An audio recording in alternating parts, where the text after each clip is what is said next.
Dear young people, boys and girls, எனக்கு அன்பான சகோதரனே சகோதரியே, stop trying to Impress one another. It profits nothing. ஒருவருக்கொருவர் கவர முயற்சிப்பதை நிறுத்துங்கள். அது ஒன்றத்துக்கும் லாபம் இல்லை. Once I did the same, thinking that it will give me happiness, it will give me reputation and honor on others' eyes. எனக்கு சந்தோஷம் கிடைக்கும், அடுத்தவருடைய பார்வைக்கு எனக்கு ஒரு நல்ல பெயர் கிடைக்கும் என்று ஒரு காலத்தில் நானும் இதைத்தான் செய்து கொண்டிருந்தேன். But contrary to that, it gave me sorrows, discouragements, betrayals. ஆனால் அதற்கு மாறாக எனக்கு கஷ்டங்கள், துக்கங்கள், ஏமாற்றங்கள் அது மட்டும்தான் கிடைத்தது. I'll tell you that you will seek for money more seriously than any beggars in the world in order to buy costly attires, groomings, gadgets, etc. உலகத்தில் எந்த பிச்சைக்காரர்களையும் விட தீவிரமாக நீங்கள் பணத்தை தேடுவீங்க என்று நான் உங்களுக்கு சொல்லுவேன்.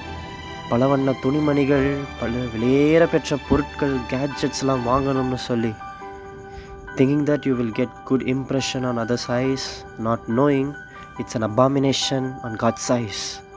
நீங்கள் மற்றவர்களின் கண்களில் நல்ல அபிப்பிராயத்தை பெற வேண்டும் என்று இதெல்லாம் செய்வீங்க. தேவனின் கண்களுக்கோ இதெல்லாம் அருவருப்பானது என்று மறந்து, you will feel lonely after money runs out and start to seek for money so that you can go out with your friends, roaming, shopping, beach, etc. கையில் இருக்கும் பணம் தீர்ந்து போன பின் தனிமையில் வாடுவாய். நண்பர்களுடன் ஊரை சுற்ற, ஷாப்பிங் போக, கடற்கரை போக வாஞ்சையாய் பணத்தை மறுபடியும் தேடுவாய். After money runs out, you again feel lonely. At that time, Satan will use your brain. He urges you to buy costly shoes, dresses, jewelries, a big house, etc. பணம் கரைந்து போன பின் மறுபடியும் தனிமைப்படுவாய். அந்த நேரத்தில் சாத்தான் உன் சிந்தனையை பயன்படுத்தி பலவிதமான காலணிகள், பலவிதமான அங்கிகள், நகைகள், வீடு போன்ற பல ஆசைகளால் உங்களை நிரப்புவான். Finally, he leads you to steal money from different sources like your parents and office, etc. without their knowledge for your temporary happiness. கொஞ்சம் நேரம் சந்தோஷத்திற்காக உன்னை உன் பெற்றோர்களிடமிருந்து பணம் திருடுபவனாய் மாற்றி விடுவான். If you are a salaried person, you will start to lie to your guardians by confessing false salary amount than your actual pay because you know the reason. நீ வேலைக்கு செல்பவனாக இருந்தால் நீ உன் சரியான சம்பளத்தை சொல்லாமல் சற்று குறைவாய் உன் பெற்றோர்களிடம் பொய் சொல்ல ஆரம்பிப்பாய். ஏன் என்று உனக்கே தெரியும். If you are a Christian, you will go to the church on Sunday morning and lie to God who knows everything, act before him by worshipping, singing and songs, praising him, saying, all of my life, flesh, spirit, soul, I surrender to you, Lord. நீ ஒரு கிறிஸ்தவனாக இருந்தால் ஞாயிற்றுக்கிழமை காலையில் ஆலயத்திற்கு சென்று தேவனை ஆராதனை செய்வாய். அவருக்கென்று பாடலை பாடுவாய். துதிப்பதைப் போல நடித்து உன் பக்கத்தில் இருப்பவரை ஏமாற்றுவாய். என் ஆவி, ஆத்ம, தேகம் முழுவதும் உமக்குதான் ஆண்டவரே என்று சொல்லி பொய்யாக தேவனிடத்தில் ஒப்பு கொடுப்பாய். You may work on God's church more zealously than any others, but everything is a lie. நீ தேவனுடைய ஆலயத்தில் மற்றவர்களை விட மிகவும் ஆர்வமாக வேலை செய்யலாம், ஆனால் எல்லாமே பொய்யாகத்தான் இருக்கும். You will lie to God saying my heart is yours, but God sees your heart, that your heart had already sold out for your earthly desires. உன் இருதயம் உலக பிரகாரமான இச்சைகளுக்கு ஒப்பு கொடுக்கப்பட்டதை தேவன் பார்த்து கொண்டிருக்கையில் அவரிடத்திலேயே சென்று என் இருதயம் முழுவதும் உமக்குதான் என்று சொல்லி பாடல் பாடி தேவனிடத்தில் சொல்லுவாய். I'll tell you, your friends, your close friends will start to leave you once your money runs out. உன்னிடத்தில் பணம் திருந்தவுடன் உன் நெருங்கிய நண்பர்கள் உன்னை விட்டு பிரிந்து செல்வார்கள் என்று நிச்சயமாகவே உன்னிடத்தில் நான் சொல்லுவேன். Your friends may act before you that they don't need your money, but inside of their heart they will despise you and increase bitterness against you day by day. உன்னுடைய காசு பணம் தேவையில்லை, நீ ஒருவன் இருந்தால் போதும் என்று உன் முன்னாடி உன் நண்பர்கள் காட்டிக்கொள்ளலாம், ஆனால் அவர்கள் இருதயத்தில் உன்னை அசட்டை செய்வார்கள். It's a pretendence, not reality. அது நடிப்பு, உண்மையல்ல. Again, you will seek for money in order to get your friends back, not even knowing it's not a friendship, it's a slaveship. இது நண்பத்துவம் அல்ல, அடிமைத்துவம் என்று தெரியாமலேயே மறுபடியும் நண்பர்களை சம்பாதிக்க பணத்தை தேடுவாய். You will start to act even before your friends that you are happy with them, but inside of your heart you have paid price for that. உன் பணத்தை விலைக்கிரயமாக கொடுத்து உன் நண்பர்களை பெற்றுக்கொண்டதை மறைத்து உன் நண்பர்களுக்கு முன்பாக சந்தோஷமாக இருப்பதைப் போல நடிப்பாய். You will grab their attention by paying the price. உன்னை அவர்கள் மதிக்க வைப்பதற்காக நீ விலையை செலுத்துவாய். You become a big liar all of your life, not to your family friends alone, but also to God, as once I was. நான் ஒரு காலத்தில் செய்ததைப் போல நீயும் உன் நண்பர்கள், குடும்பம், தேவன் மத்தியிலே வாழ்நாள் முழுக்க பொய்யனாகவே சுற்றி திரிவாய். Stop limiting your peace according to the money you have. உன்னிடத்தில் உள்ள பணத்தின் அளவை வைத்து உன் சமாதானத்தை மதிப்பிடுவதை நிறுத்துங்கள். In 1 Thimothy 6:10, for the love of money is the root of all kinds of evil, for which some have strayed from the faith in their greediness and pierced themselves through with many sorrows. பண ஆசை எல்லா தீமைக்கும் வேறாயிருக்கிறது. சிலர் அதை இச்சித்து விசுவாசத்தை விட்டு வழுவி அநேக வேதனைகளாலே தங்களை உருவ குத்தி கொண்டிருக்கிறார்கள். Satan uses money to dominate you. சாத்தான் உங்களை ஆண்டு கொள்ள பணத்தை பயன்படுத்துகிறான். Stop being a slave for money. You may get money easily because your parents may rich, but it's no difference between God's eyes seeking it from parents or others. உங்கள் பெற்றோர்கள் ஐஸ்வர்யவானாக இருப்பதினால் உங்களுக்கு லகுவாக பணம் கிடைத்து விடலாம். ஆனால் தேவனுடைய கண்களுக்கோ எந்த மாற்றமும் இல்லை. பணத்திற்கு அடிமைகளாக இருப்பதை நிறுத்துங்கள்.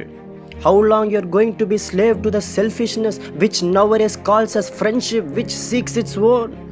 எதுவரைக்கும் நீங்கள் இந்த நட்பு என்று சொல்லிக்கொண்டு சுயத்தை சார்ந்து வாழும் பொய்யான நட்பிற்கு அடிமையாக இருப்பீர்கள்? How long you are going to be a slave to the worldly passions and desires? எத்தனை நாட்கள் நீ உலக உணர்வுகளுக்கு ஆசைகளுக்கும் அடிமையாக இருப்பாய்? Stop being a slave to the temporary happiness which brings you disappointment and discouragements alone. ஏமாற்றங்கள், ஊக்கங்களை தருகிற இந்த தற்காலிக சந்தோஷங்கள், உணர்வுகளுக்கு அடிமைகளாக இருப்பதை விட்டு விலகுங்கள். Worldly things, reputation will never satisfy your needs, but God only. தேவனை தவிர உலகத்தில் இருக்கும் பொருட்கள், நல்ல பெயர்கள், அபிப்பிராயங்கள் உங்களை திருப்திப்படுத்த முடியாது. Jesus said in John 15:13, there is no greater love than to lay down one's life for one's friend. ஒருவன் தன் சிநேகிதனுக்காக தன் ஜீவனை கொடுக்கிற அன்பிலும் அதிகமான அன்பு ஒருவனிடத்திலும் இல்லை. Jesus proved that he is your best friend by leaving his own life for you upon the cross. சிலுவையில் இயேசு உனக்காக உன் பாவங்களுக்காக மரித்து நான் தான் உன்னுடைய உண்மையான நண்பன் என்று நிரூபித்திருக்கிறார். He is the one who loves you truly. He waits for you day and night. அவர்தான் உன்னை உண்மையாக நேசிக்கும் கர்த்தர். அவர் உனக்காக இரவும் பகலும் காத்து கொண்டிருக்கிறார். He is the one who never expects anything from you in return. பதிலுக்கு உங்களிடமிருந்து எதையும் எதிர்பார்க்காதவர் அவர். He is the only one who never leave you at any situation, meanwhile everyone leaving you. எல்லாரும் உன்னை விட்டு விலகி கொண்டிருக்கிற இந்த வேளையில உன்னை விட்டு எப்பொழுதும் விலகாதவர் அவரே. He will never despise you. அவர் உன்னை அசட்டையே செய்ய மாட்டார். Dear young people, your life may not be considered as valuable as the gold which perishes. அன்பான வாலிபர்களே, இந்த உலகத்தில் அழிந்து போகிற தங்கத்தை பார்க்கிலும் உன்னுடைய உயிர் குறைவாய் மதிப்பிடப்பட்டு இருக்கலாம். Do you know, for God you are everything to him. ஆனால் தேவனுக்கோ நீங்கள் தான் எல்லாமே தெரியுமா? Do you know, on God's eyes you are a precious and most valuable things ever. ஆனால் தேவனுடைய பார்வைக்கு நீ எவ்வளவு விலையேற பெற்றவர்கள் என்று தெரியுமா? Stop seeing this world. It's not a real. It's a illusion from the enemy, the Satan. இந்த உலகத்தை பார்ப்பதை நிறுத்துங்கள். இது உண்மையானதல்ல. எதிரியால் உங்களுக்கு காட்டப்படும் மாயை. He will fool you by your own eyes and feelings. அவன் உங்கள் கண்களால் உங்களை, உணர்வுகளாலும் உங்களை முட்டாளாக்குவான். Worldly love will kills you, but God's love dies for you. உலகத்தின் அன்பு உங்களை தினந்தோறும் கொல்லும், ஆனால் தேவனின் அன்பு உங்களுக்காக மரிக்கும். Worldly friends will leave you, but the true friend Jesus Christ will never leave you nor forsake you. உலக சிநேகிதர்கள் உன்னை விட்டு விலகுவார்கள், ஆனால் உண்மையான நண்பனாகிய இயேசு கிறிஸ்து உன்னை விட்டு விலகவும் மாட்டார், உன்னை கைவிடவும் மாட்டார். Stop selling your soul for the useless, unloving world. உன் ஆத்துமாவை இந்த இந்த உலகத்தின் இச்சைகளுக்காக விற்று போடுவதை நிறுத்து. Worldly love will rise against you if you don't show proper caring to them. நீங்கள் அவர்களுக்கு சரியான அக்கறை காட்டாவிட்டால் உலக அன்பு உங்களுக்கு எதிராக எழுந்துவிடும். Come to Jesus who never changes. Come to his feet. Come to his throne of grace who satisfies you. உன்னை திருப்திப்படுத்துகிற எப்பொழுதும் மாறாத இயேசுவினிடம் வா. அவர் பாதப்படியில் வந்து அவரோட கிருபா சனத்தண்டையில் நில். Leaving all vanity, run to Jesus, the best companion ever. எல்லாம் மாயையும் விட்டு இயேசுவினிடம் ஓடிவா. அவரே உனக்கு சிறந்த துணை. You beloved brother and sister, shake off the dust and get up. Ask God for help to break the bondages and trap of devil. பிரியமான சகோதரனே சகோதரி, உன் மீது உள்ள தூசியை உதறிவிட்டு எழுந்திரு. உன் மீது உள்ள எல்லா பொறிகளையும் தேவனின் உதவியோடு உடைத்துவிட்டு வெளியே வா. God don't want you to go to hell because he loves you. He created you. He need you. நீ நரகத்திற்கு செல்ல தேவனுக்கு ஒரு காலமும் பிரியமல்ல. ஏனென்றால் உன்னை உருவாக்கினவர் அவர்தான். அவருக்கு நீ தேவை. God says in Isaiah 49:15, can a woman forget a nursing child and not having compassion on the son of her womb? Surely they may forget, yet I will not forget you. ஸ்திரீயானவள் தன் கர்ப்பத்தின் பிள்ளைக்கு இறங்காமல் தன் பாலகனை மறப்பாளோ? அவர்கள் மறந்தாலும் நான் உன்னை மறப்பதில்லை. No matter how sinful you are, நீ எப்பேற்பட்ட பாவியா இருந்தாலும் கவலை இல்லை. Jesus loves you. இயேசு உங்களை நேசிக்கிறார்.